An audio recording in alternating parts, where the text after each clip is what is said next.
Nah saudara, kita perhatikan baik-baik. Orang yang hidup menuruti hawa nafsunya berjuang untuk mengenal Tuhan, karena mereka terbiasa hidup dengan panca indera. Mereka tidak lihat Tuhan, mereka tidak kenal Tuhan. Ya, mereka tidak pernah rasa Tuhan itu, saudaraku. Ya, karena mereka selalu berjalan dengan perasaan, dengan panca inderanya. Mereka pikir, ya, kalau enak makan, enak tinggal, punya rumah banyak, punya kekayaan banyak, itulah Tuhan bagi mereka. Itulah hidup mereka, dikuasai nafsu. Untuk apa lagi Tuhan kalau semuanya sudah punya? Mereka berkata. Mereka sama sekali tidak tahu bahwasanya kalau mereka membiarkan diri mereka dikuasai hawa nafsu mereka, mereka akan menuju ke neraka karena mereka tidak mengenal Tuhan. Karena itu saudaraku, saudara sungguh-sungguh melayani orang yang demikian dalam sidang kita. Jangan kita biarkan berlalu begitu saja. Bahkan bagi kita yang anak-anak Tuhan, kita harus betul-betul hati-hati. Jangan sampai kita diseret dan dipikat, Yakobus 1, oleh keinginan kita sendiri. Itulah dia nafsu tadi, keinginan kita sendiri, saudara. Jangan sampai kita diseret dan dipikat olehnya, tapi biarkanlah Roh Kudus menguasai semua roh, jiwa, dan tubuh kita. Dan itulah dia Zoe kehidupan Tuhan. Zoe itu memang sudah ada ketika saudara lahir baru, tapi saudara harus mempersilahkan Roh Kudus untuk menguasai saudara. Kalau saudara tidak izinkan dia, saudara matikan, atau bukan matikan, saudara tolak dia, dan saudara tidak mau menerima pekerjaannya, maka Roh Kudus tidak bisa berbuat apa-apa. Dan akibatnya seperti Yakobus, saudara diseret dan dipikat oleh keinginan nafsu saudara sendiri. Karena itu tolak di dalam nama Yesus, pakai kuasa Roh Kudus, berjalan di dalam Roh, berdoa untuk itu, berdoa kepada Roh Kudus, dan minta kepada Roh Kudus, dan rindukan itu, dan kejar itu di dalam nama Yesus. Haleluya. Nah saudara, yang kedua, orang yang duniawi. Orang yang duniawi memiliki pandangan yang ditujukan kepada dunia.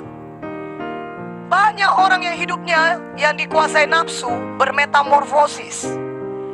Ya, bermetamorfosis jadi orang duniawi. Orang duniawi hanya menunjukkan pandangan ke dunia, dan mereka pikir ini versi manusia yang lebih baik. Lebih baiklah daripada orang yang dikuasai nafsu. Padahal saudara, sebenarnya sama saja. Mereka masih berjalan di dalam kegelapan. Kalau mereka tidak diselamatkan dan tidak membiarkan diri mereka dikuasai Roh Kudus, maka ujungnya juga seperti Roma 8 berkata, ujungnya menuju maut. Tidak ada bedanya, bahkan lebih berbahaya lagi, karena mereka bisa bersembunyi di balik penampilan mereka yang terhormat. Mereka memang tidak mabuk-mabukan, ya, tidak kelihatan terhormat, tapi sebenarnya pandangan mereka ditujukan kepada dunia. Bagaimana menjadi lebih kaya, bagaimana lebih mengejar kesenangan, ya, secara terhormat. Bagaimana memiliki kekayaan lebih banyak, bagaimana lebih dihormati orang, kedudukannya lebih tinggi. Dunia, semuanya dunia, untuk dunia ini saja. Tapi sebenarnya tidak pernah memikirkan mengenai kekekalan. Saudaraku, kadang-kadang orang berhenti sampai di sini saja. Mereka memang berubah, tapi bermetamorfosis dari orang yang dikuasai nafsu sampai orang yang duniawi saja. Dan akibatnya mereka tidak menyadari bahwa sesungguhnya mereka sebenarnya berada di tempat yang sama saja, di dalam kegelapan, belum dibebaskan.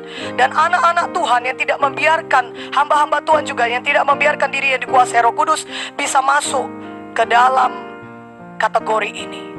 Mereka membiarkan dirinya dikuasai oleh dunia, tidak lagi sungguh-sungguh mengejar panggilan Tuhan dalam hidup mereka. Kalau kita dikuasai Roh Kudus, maka Tuhan bisa bekerja hebat lewat kehidupan kita. Amin. Haleluya. Jadi kondisikan diri saudara selalu dikuasai Roh Kudus, sehingga tidak ada tempat bagi setan, tidak ada tempat bagi roh jahat. Kalaupun ada rencana setan, pasti digagalkan karena saudara dikuasai oleh Roh Kudus. Tuhan akan terlebih dahulu berikan hikmat itu kepada saudara. Tuhan akan terlebih dahulu berikan petunjuk itu kepada saudara. Tuhan akan terlebih dahulu memimpin hidup saudara. Karena tidak ada saat di mana saudara tidak dikuasai Roh Kudus. Kita harus tahu dari mana Tuhan menyelamatkan kita. Kita harus bisa mengangkat tangan kita berkata, Tuhan, Engkau besar, ajaib, dahsyat. Haleluya. Walaupun setan mau membinasakan saudara semuanya, sekali pukul habis, tapi ada Tuhan yang jauh lebih besar daripada dia. Tuhan Yesus namanya, yang kuasanya tidak terbatas. Saudara, itu saudara tidak tahu kan? Kita tidak tahu, tapi Tuhan tahu.